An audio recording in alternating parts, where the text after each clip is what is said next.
it's not a tax revenue problem, it's a spending problem. You can't cut your way out of it. No, you can't, but you can increase, you want to know how you increase revenue? You create an environment where the private sector can create jobs. You get the federal government out of the way. You know, you can come up with a statistic that, well, you know, tax rates haven't gone up in 30 years. Well, so what?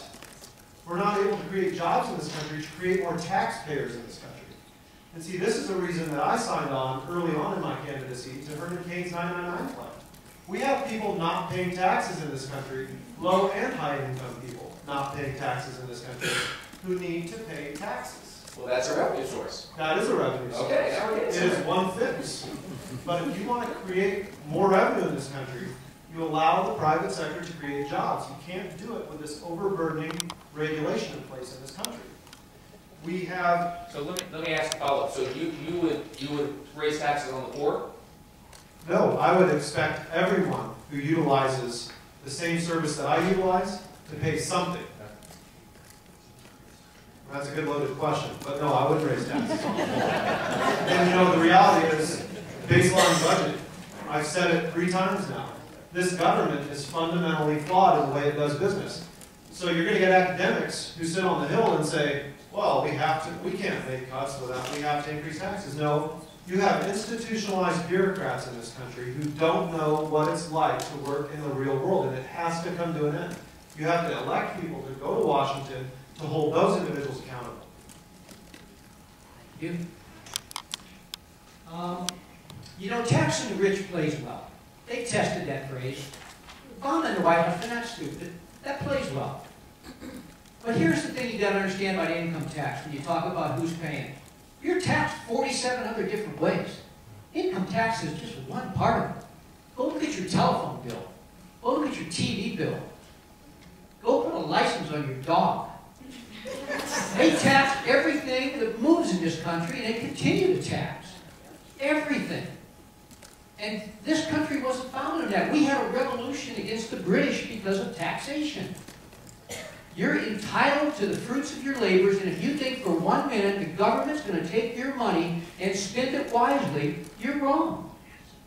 And yeah, how do you get more revenue? You know what revenue is when you hear everybody talk about revenue? Revenue is your money.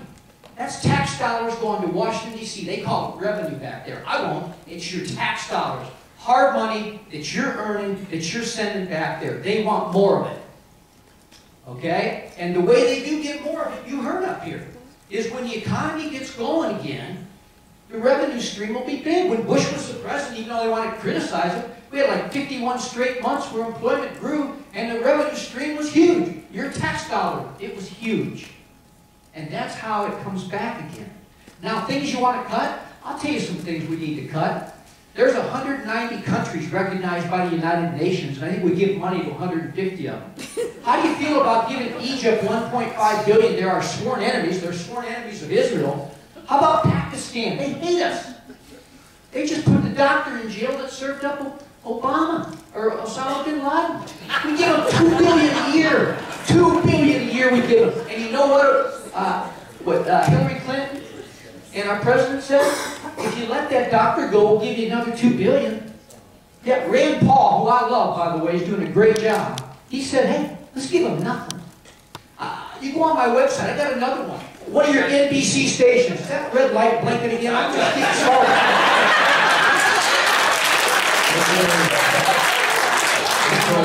If you want to give me an audience, I paid for this microphone and I'm giving it back to you. Breath of fresh air. Well, I can't follow that, but I'm going to try. As we say in the South, I'm fixing to try, okay? But no, I mean, look, we need to get people back to work. And the more people we get back to work, the more revenue we have that will be coming in. And we can't do it by raising taxes. And we just keep hearing over and over again, jobs are fleeing America. Why? Because we have the highest corporate income tax in the world. We need to do something better. We need to be more competitive. We need to reduce our corporate income taxes. We need to have more, a sane policy on regulations that stifle growth. So I'm going to get a follow-up question. Mayor, hang on. Yes, If sir. the Ryan budget says to cut your way out of this, it's gonna take 35 years to balance the budget. You've been making the argument tonight that it's gonna be passed off to generation to the next generation to the next generation. If you're not raising revenue at all, then we're 35 But you raise years revenue away. by creating jobs. And how you create jobs is that we have to be more competitive on the global stage. And I would also take a look at a flat tax. I would also take a look at eliminating some of the federal departments that we have, like the Department of Education. And I know, I know my good friend will be angry about that. But, you know, education should be localized. It should be, you know, the money should be given back to the states. We should take a look at the Department of Energy. I'd much rather have the state of Arizona have that money to do good things with solar. So there are a lot of things that we can cut. And when I worked in the federal government, they had something that was called use it or lose it. And people were spending like drunken sailors at the end of the fiscal year. Because if they didn't spend their money, guess what? They lost it. And so we should encourage people. I feel like Jeff, that red light's on again. But we should encourage the federal bureaucracy to say that if you do not spend it, you will be rewarded as opposed to being penalized and punished. As I said before, entitlement spending, that's the biggest part of the pie. So you ask, what would I cut? What would I work with? Again, no one wants to talk about it, but it's Medicare and Social Security. And we all paid into Social Security, I understand that. But it needs to be reformed. And Medicare sorely needs to be reformed. I will tell you, though, that I would not, at this point, venture a guess on how to cut the Department of Defense. We have already been cut, and I will never sign on to putting our country at risk. But I hearken back to my small business day-to-day experience.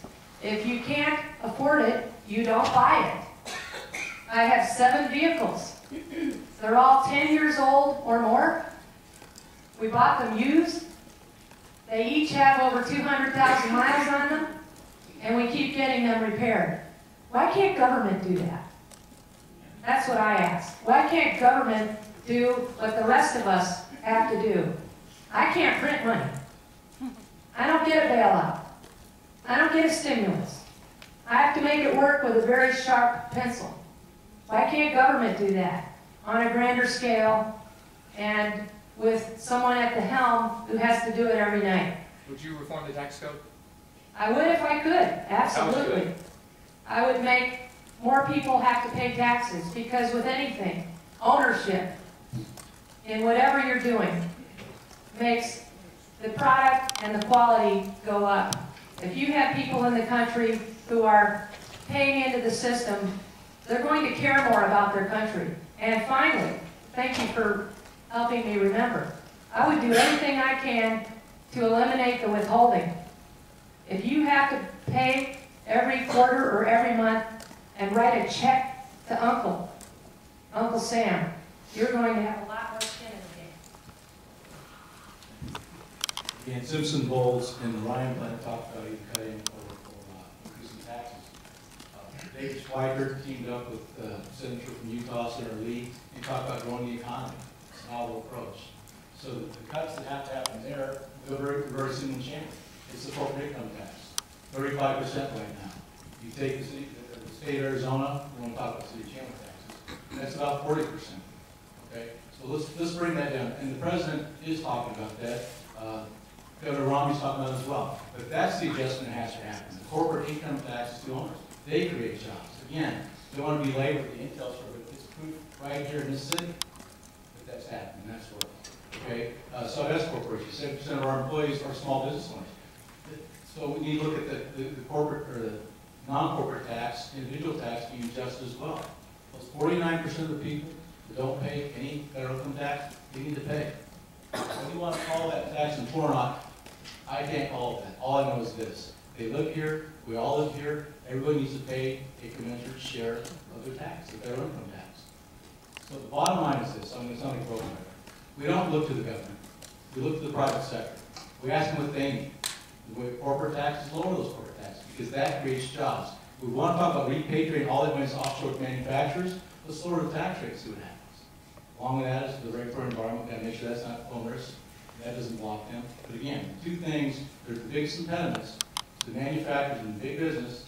I'm a small business guy, but I believe the big business as well is the onerous corporate tax rate, as well as the regulatory environment that doesn't allow them to flourish here.